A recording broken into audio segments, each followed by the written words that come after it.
Vous regardez Info Live TV, voici le journal du mercredi 30 mai.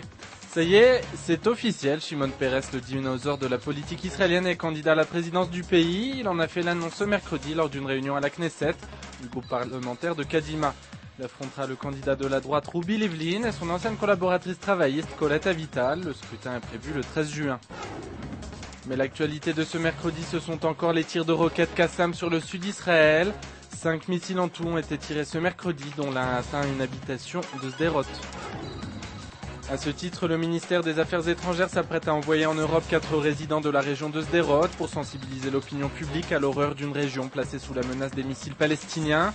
Les 4 ambassadeurs rencontreront des dirigeants européens, des membres de la communauté juive ainsi que de nombreux journalistes. Sécurité, le cabinet restreint s'est réuni ce mercredi pour annoncer la poursuite des opérations de Tsahal à Gaza, repoussant l'idée d'une trêve avec le Hamas. Au cours de la réunion, les ministres Meir Chitrit et Rafi Eitan ont suggéré de répondre aux requêtes palestiniennes par des requêtes israéliennes.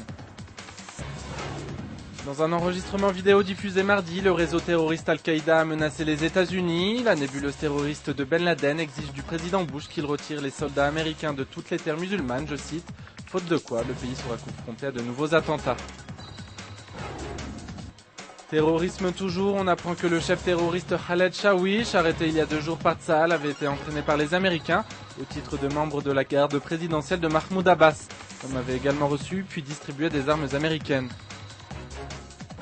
Sans transition histoire, le musée de l'Holocauste de Buenos Aires va exposer le passeport falsifié utilisé par Adolf Eichmann pour se réfugier en Argentine en 1950. Eichmann avait été capturé en 60 par le Mossad, jugé puis exécuté en Israël pour sa participation à la mise en œuvre de la solution finale.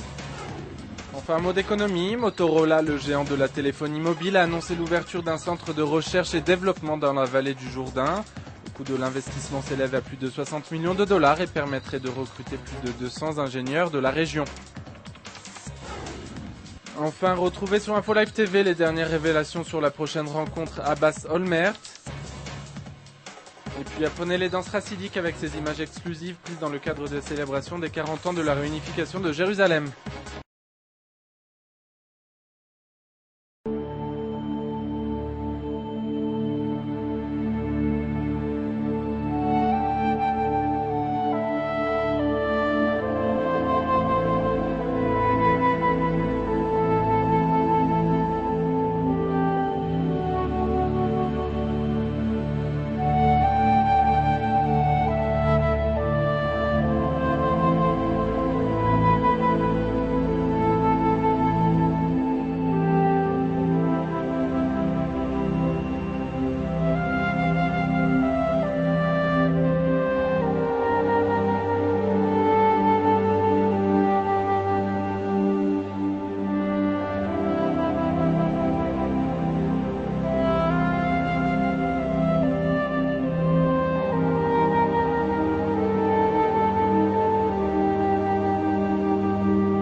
Aujourd'hui, le monde entier parle d'Israël.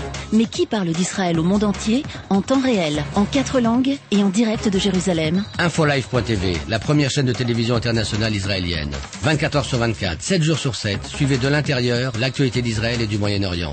Des reportages, des interviews, un grand journal et des flash infos en images dès que l'actualité l'exige.